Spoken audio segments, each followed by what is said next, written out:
O teólogo profissional, ele é aquele professor, né, que vai estar ensinando esses outros. E a gente vê isso em Tiago, Efésios, capítulo 4, versículo 11. O apóstolo Paulo, ele fala assim, aqui ele está falando dos dons. E ele mesmo deu, dos chamados, né? Chamado ministerial. E ele mesmo deu uns para apóstolos, outros para profetas, outros para evangelistas e outros para pastores e mestres. Tiago, ele fala uma coisa interessante sobre os mestres. Tiago, capítulo 3, versículo 1. Ele diz assim, meus irmãos, muitos de vós não sejam mestres, sabendo que receberemos mais duro juízo. Então, o chamado para mestre não é para todo mundo, né? Não é para todo mundo da igreja, é aquele que tem o chamado mesmo, né? Uns são chamados para pastores, evangelistas, né? E uns são chamados para mestre, para ser ensinadores, presbíteros da igreja. Só que Tiago faz uma advertência. Esse nível de ser mestre, ele vai ter um julgamento mais severo diante de Deus, porque é ele que ensina, é ele que traz, ele que teoricamente traz o ensinamento para os pastores, para os evangelistas, para os professores de escola dominical, né? E se ele traz um ensinamento ruim, errado, então ele vai ser julgado de forma severa por Deus. E o último nível, né, da teologia é um nível que se chama teologia acadêmica. Que essa teologia preocupa-se basicamente na especulação, né, e na filosofia. Essa teologia acadêmica, ela se preocupa muito, o teólogo acadêmico se preocupa muito pouco com a coisa prática, né? Ele se fecha muitas vezes em escritórios, ele se fecha muitas vezes nos seus estudos e não tem uma vida prática de cristianismo. Embora ele vá trazer alguma coisa de bom para a igreja, essa teologia é uma teologia meio complicada, porque mesmo que esse teólogo acadêmico ele possa ser uma pessoa que tem um aprofundamento muito grande, né, de conhecimento, todo cristão é chamado para se envolver com a obra. Então, a partir do momento que um cristão ele não se envolve com a obra, a teologia dele não é uma teologia boa, para ele pelo menos, né? Porque muitos teólogos acadêmicos, muitas vezes eles ficam muito no campo da especulação, no campo da filosofia, não da filosofia ruim, não da filosofia boa, da filosofia ruim. Fica especulando coisas que a Bíblia não esclarece, procurando desvendar algo que a Bíblia não traz revelação. Ele fica lá especulando e gasta tempo meditando sobre aquilo e não vai trazer nada de alimento para a igreja, não vai trazer nada de bom para a igreja. Então é uma teologia, normalmente é uma teologia ruim. Então a gente vê dois extremos, né, de teologia que pode ser ruim, que é a teologia acadêmica e a teologia popular. A teologia popular, se o cristão ele não desenvolve, ele vai se tornar um cristão ruim, né, porque ele não vai aprender, ele vai ser esse crente menino, né, que muitas vezes é falado na igreja. E o teólogo acadêmico, se ele é aquela pessoa que só pensa e fica meditando em coisas que a Bíblia muitas vezes nem fala, então ele vai também ser uma teologia ruim.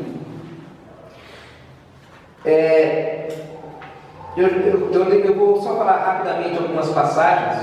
Irmãos, a minha parte eu vou até 8h50, depois eu já passo para o Diogo. Algumas passagens que nos ajudam, que nos fala para a gente se envolver com o estudo, né, com o aprofundamento da palavra de Deus, se envolver com a teologia. Oséias capítulo 4, versículo 6 diz assim: o meu povo foi destruído porque lhe faltou o conhecimento, porque tu rejeitaste o conhecimento. Olha, porque eles rejeitaram o conhecimento, eles não quiseram conhecer. Também eu te rejeitarei, para que não sejas sacerdote diante de mim, visto que te esqueceste da lei do teu Deus, também eu me esquecerei de teus filhos. Oséias capítulo 6, versículo 3 diz assim: conheçamos e prossigamos em conhecer o Senhor. Não é só conhecer, é prosseguir, é não parar. A gente nunca vai ter um nível de conhecimento de Deus que fala assim, cheguei num nível bom. Não, a gente quando faz teologia, Daqui a pouco eu vou passar para os irmãos algumas matérias teológicas.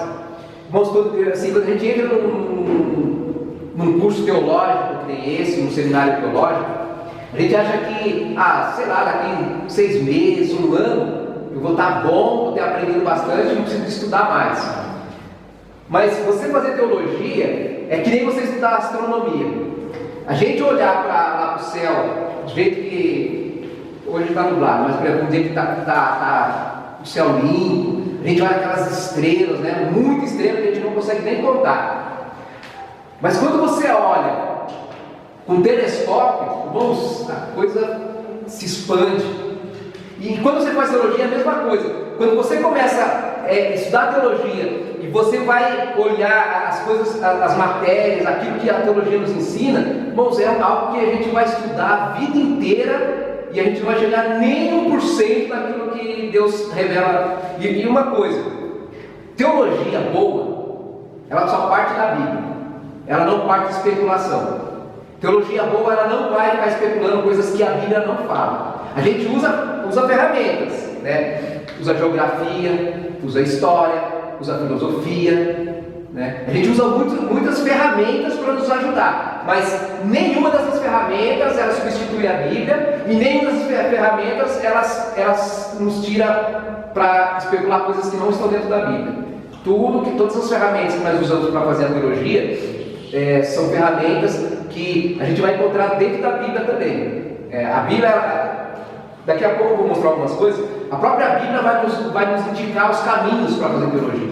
A teologia, ela embora ela seja algo humano, nós fazemos teologia, porque a gente vai para a Bíblia aqui e começa a ler, mas a Bíblia nos mostra os caminhos para a gente fazer a teologia. E daqui a pouco a gente vai ver um pouco sobre isso. Então, Mateus capítulo 4, versículo do 2 ao 11, que é aquela passagem que Jesus vence o diabo lá no deserto, com as 3 tentações. Ele vence dizendo assim: está escrito, né? E a teologia nos ajuda justamente a isso, a vencer não só o diabo, como vencer a nossa carne, como vencer o mundo, através do que está escrito na Bíblia.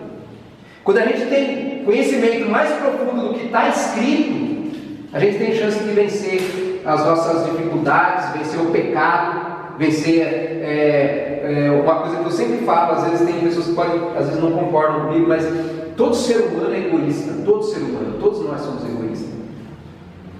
A questão é olhar para dentro de nós e ver em qual sentido a gente é egoísta, porque é fácil a gente identificar o egoísmo na vida da outra pessoa, naquilo que a gente não é egoísta.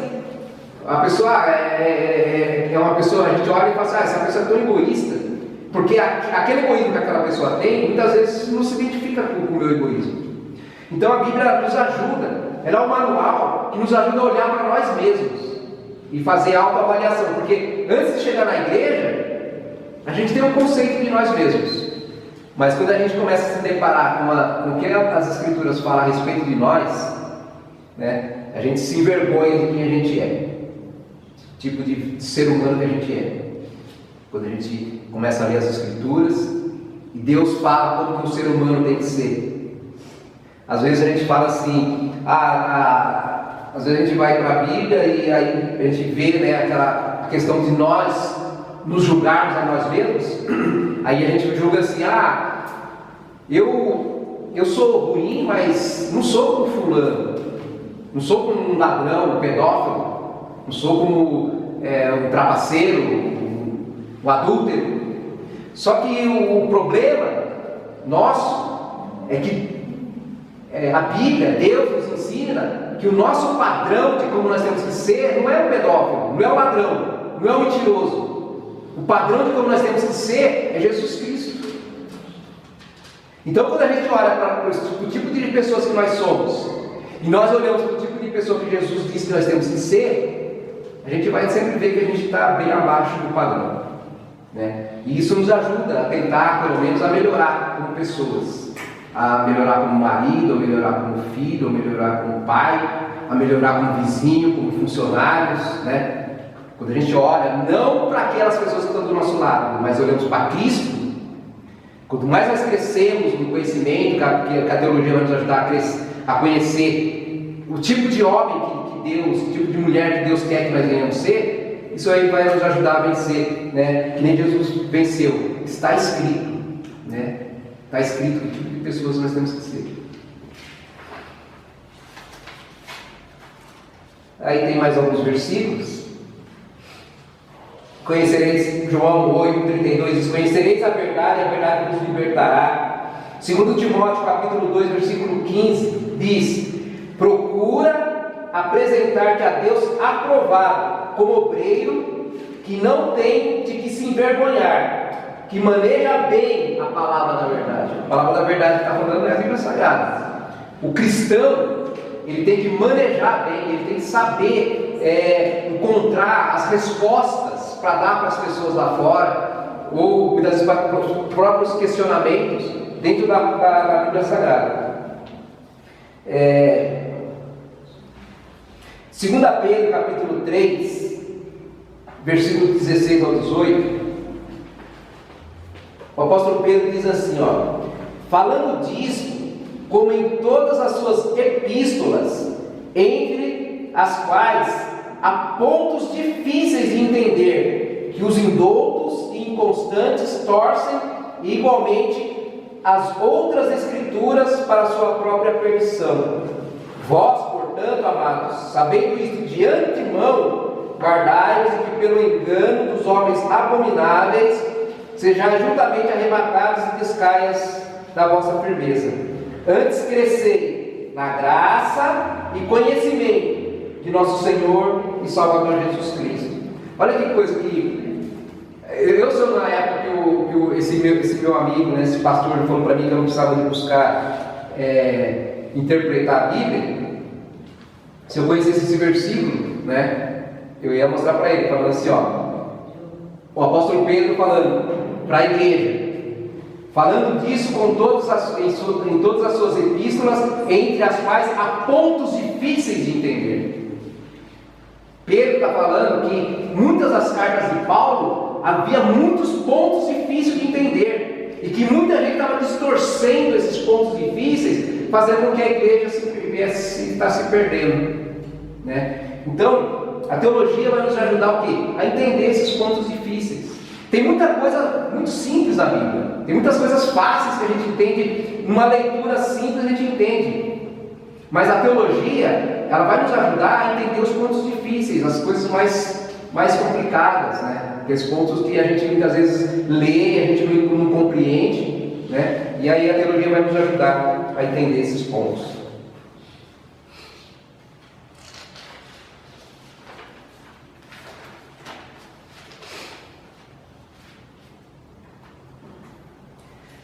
Diante da imensidade de Deus, nem todos os estudos teológicos exaustivos seriam suficientes para que pudéssemos, pelo menos, sair da superfície do conhecimento que Deus deixou revelado nas Escrituras. Por isso, nem todas as ciências encontramos Deus sendo revelado. Toda a verdade é verdade de Deus. Então, o que a teologia ela vai nos ajudar? A pegar o que é ciência e tentar ver nas ciências aquilo que é verdade de Deus. Por exemplo, na história, na geografia, né? Na própria questão de, como é que fala? Biologia, né? Que lida com o corpo humano, a psicologia. Então todas essas ciências têm um lado ruim, mas todas elas têm um lado bom também, que pode ser aproveitado, que nem na aula que o pastor falou sobre às vezes há questões na nossa mente que a gente precisa de ir no psicólogo, né? Então essa parte da ciência é uma parte boa, que nem às vezes a gente precisa de ir no médico, está com um problema. Da mesma forma que o nosso corpo precisa algumas vezes de ir no médico, algumas vezes, nós precisamos às vezes, dependendo do estado de mente que nós temos, que nós vamos estar, nós precisamos de procurar uma ajuda psicológica, né? Porque às vezes a gente consegue identificar problemas no corpo e às vezes não conseguimos identificar esse problema na nossa mente, né? Às vezes tem problemas simples que às vezes um aconselhamento com um irmão, com um pastor, a gente resolve isso. Às vezes a gente chega num estado mental de cansaço, de fadiga, que às vezes uma conversa, um diálogo, a gente consegue resolver. Outras vezes é um pouco mais complicado e outras vezes só mesmo um psicólogo, um psiquiatra para ajudar a gente. Então, toda ciência, ela tem um lado que pode ser bom, e aí, fazendo teologia, buscando nas escrituras, a gente consegue entender, porque o próprio apóstolo Paulo, algumas vezes ele indicou que, principalmente Timóteo, estava com dores no estômago. Paulo indicou que ele tomasse. Paulo que era um nome muito usado por Deus, ele não conseguiu curar o seu grande amigo Timóteo. E ele fez muitos milagres. Deus usou ele para fazer muitos milagres de cura. Mas ele não conseguiu curar Timóteo. Qual o conselho de Deus que Paulo dá para Timóteo? Que ele tomasse um pouco de vinho com água para aliviar as suas dores estomacais. Então a gente precisa saber que às vezes a ciência ela tem algumas coisas de bom. Então, como fazemos teologia? Aí vocês veem esse triângulo aí na folha de vocês. Como nós falamos semana passada. A base da pirâmide, aquilo que sustenta toda a teologia, é a Bíblia Sagrada. Toda a teologia boa, pelo menos, né? A gente tem que saber que existe teologia ruim. Existe péssimos teólogos por aí também que ensinam coisas que vão contra a Bíblia. Mas a teologia, a boa teologia, ela se sustenta em cima das Escrituras. Então a gente vê lá na base da pirâmide, nós vemos as Escrituras. Um degrau acima nós temos a teologia bíblica e exegética, daqui a pouco eu vou explicar isso aqui. Acima nós temos a teologia histórica, depois temos a teologia sistemática, e lá no topo da pirâmide nós temos algo que chama teologia pastoral ou prática, que é pegar tudo isso que a gente aprende e colocar na prática do dia a dia, né, do ministério e na vida prática, por exemplo, vivemos fora da igreja. Então, quando a gente faz teologia, a gente tem como base a Bíblia. O princípio da teologia é a Bíblia Sagrada. Ela é a base de todo o edifício teológico. Ela que dá respaldo a toda disciplina teológica e que interpreta toda a ideia teológica. É nossa fonte primária. Ela é nossos óculos, através do qual podemos enxergar mais nitidamente as revelações de Deus. Então, a Bíblia, ela não tem, para nós, ela não tem negociação. Se não tiver Bíblia, se não tiver baseada, pautada na Bíblia, para nós não tem estudo, não tem teologia, não tem ensinamento. Inclusive pregações, né? É estranho a gente ver muitos pregadores que vão pregar, que às vezes lê um versículo da Bíblia e depois não volta para a Bíblia, não lê, não expõe a Bíblia Sagrada, sabe? Tem gente que às vezes lê um versículo, fecha a Bíblia e aí ele vai ficar só naquilo que ele pensa, naquilo que ele acha, ele não expõe a palavra de Deus. Então, desde os estudos até a pregação, ela tem que estar pautada nas Escrituras Sagradas. Aí nesse degrauzinho de cima que nós vemos, nós temos a Bíblia, a teologia bíblica e exegética.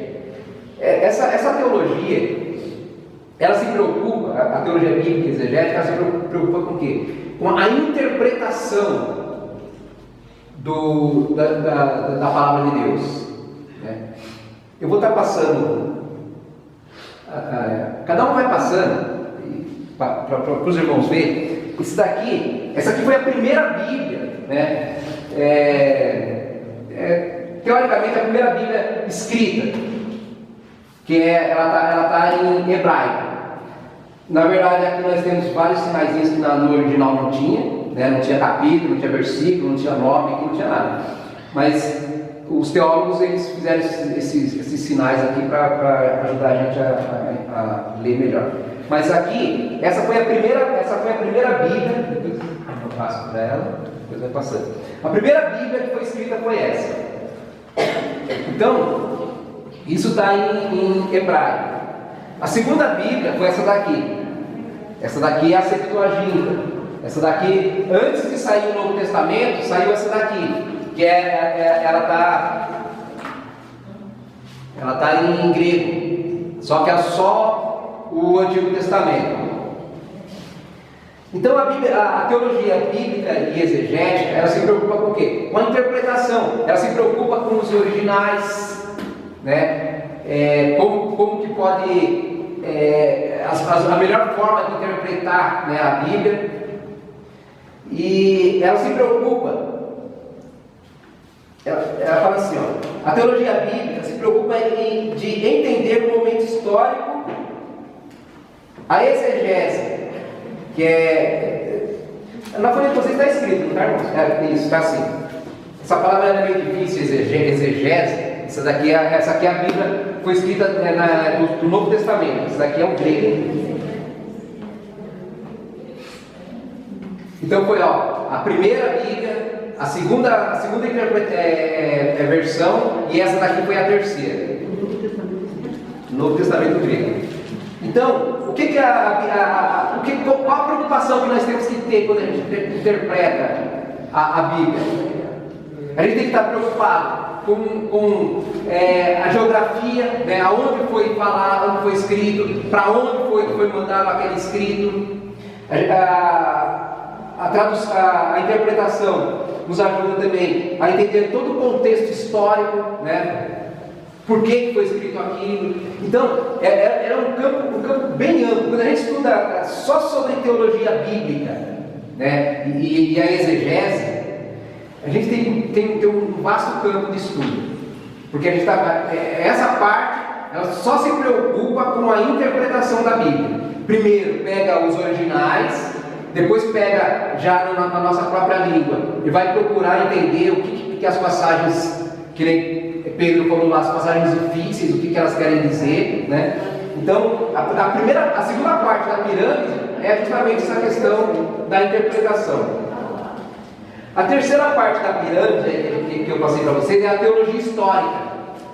A teologia histórica, ela vai se preocupar com o quê? Ela preocupa a história dos hebreus, né? Ela se preocupa com o primeiro homem, né, que foi chamado para formar uma nação, que era Abraão. E aí ela vai desenvolvendo toda a história, né, como que foi, né, a história de Abraão, dos seus descendentes. Ela vai falar sobre o período interbíblico. O que é período interbíblico? Vamos lá, quem sabe o que é período interbíblico? Menos o Diogo. Período interbíblico. Oi? Sim. É isso mesmo. Período interbíblico, a minha Bíblia não tem, não. Mas a Bíblia está assim, ó. Período interbíblico é esse período aqui, ó. Período branco aqui, ó. Entre o Velho Testamento e o Novo Testamento. Né? Basicamente, essa folha em branco, ela tem 430 anos que não foram escritos.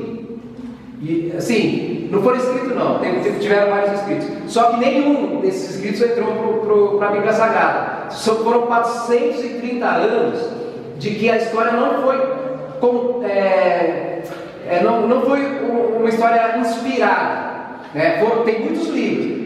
Nesse período aqui interbíblico, eu tenho lá uma coleção de três tomos desse aqui, ó.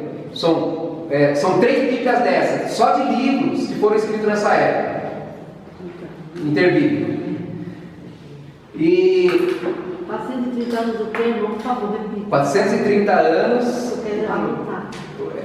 A gente chama assim de o período interbíblico, né? São 430 anos que as pessoas falam de silêncio profético. Silêncio profético. Silêncio profético por quê? Não é que não tinha profeta e não tinha profecia. Provavelmente tinha. O que não tinha é escritos proféticos. que chegaram até nós. Provavelmente Deus estava usando alguém naquela época lá, porque Deus nunca deixou de usar. Mas nada de relevante foi escrito nesses 430 anos. Né? Então a gente estuda, a teologia histórica, ela vai estudar esse período, né, vai entender esse período. A teologia histórica, ela vai estudar uma parte que nós estamos estudando hoje, que é a introdução à Bíblia, né? Vai falar sobre os materiais, né, que a Bíblia foi escrito, como foram os primeiros escritos, né? Aí vai falar sobre isso também. E vai falar sobre a apologética. O que é a apologética? Apologética é a defesa da fé.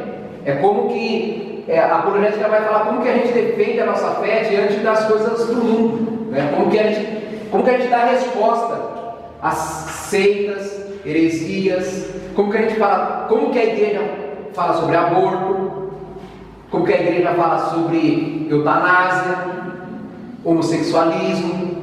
A igreja tem que dar resposta sobre essas questões, né? Então, a gente estuda tudo isso.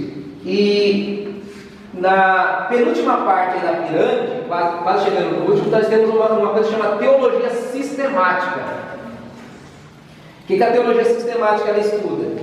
Ela estuda bibliologia. O que é bibliologia? Deixa eu primeiro explicar uma coisa. A teologia sistemática ela vai estudar as principais doutrinas que nós estudamos, que nós temos. A teologia sistemática estuda as principais doutrinas que nós temos. O que ela faz? O que a teologia sistemática faz para estudar os temas? Ela pega, por exemplo, bibliologia. O que a bibliologia estuda? Estuda o sistema. A Bíblia. Então ela vai pegar de Gênesis a Apocalipse tudo que está escrito aqui em relação à palavra de Deus. Tudo que está escrito, tudo que Deus ele revela assim, a minha palavra, os escritos sagrados. Então a gente vai pegar só essas passagens para estudar. A gente vai pensar dentro da Bíblia tudo que fala sobre a Bíblia. Aí nós temos também um nome difícil: teontologia. O que é a teontologia? Teos, qual que é a tradução de Teos? Teos, Deus. Teontologia, ela vai estudar a doutrina sobre Deus. Teos, tudo que tem a palavra logia, teologia, bibliologia, quer dizer, que nem nós já aprendemos no começo, no final, logia quer dizer estudo. Então a gente pega teos e junta com a palavra logos, teologia, então, teontologia. Então teontologia é tudo que fala sobre Deus. Tudo que a Bíblia fala que cita Deus aqui, a gente vai pensar e tirar. De Gênesis a Apocalipse nós vamos tirando tudo que fala sobre Deus. E aí a gente monta toda a história de Deus, a gente vai pensando e vai tirando. A teologia sistemática, ela vai estudar cristologia. Cristologia fala de quem? De Cristo. Cristo. Tudo que fala de Cristo, de Gênesis a Apocalipse, ela vai pensar, ela vai tirar e vai trazer as verdades sobre Cristo. Ela vai falar sobre essa eu quero ver quem sabe. Pneumatologia. Fala sobre o quê? Pneumatologia. Espírito Santo. Espírito Santo, certo? Tudo que fala sobre o Espírito Santo, de Gênesis a Apocalipse, a teoria sistemática ela tira e vai falando só sobre o Espírito Santo. Estudo só sobre o Espírito Santo. Aí ele tem a antropologia bíblica, que é o estudo sobre o homem. Pega de Gênesis a Apocalipse, tudo que fala sobre o homem, e aí ela vai falando. Tem a hamartiologia. Hamartiologia é sobre o mal. Tudo que fala sobre mal na Bíblia, né, como entrou o pecado, a maldade, aí ela vai pegar e vai fazer um estudo sobre isso. A soteriologia, isso aí o Diogo já falou nas escolas dominical. Soteriologia fala sobre a doutrina da salvação. Nós temos eclesiologia, que é estudo sobre a igreja, né, de Gênesis Apocalipse fala sobre a igreja. E temos por último a escatologia. Essa acho que todo mundo sabe, né? Pelo menos a grande maioria. Escatologia fala sobre o quê? últimas coisas. Mas, A não, doutrina- o livro de Apocalipse mesmo, ele é Sim. muito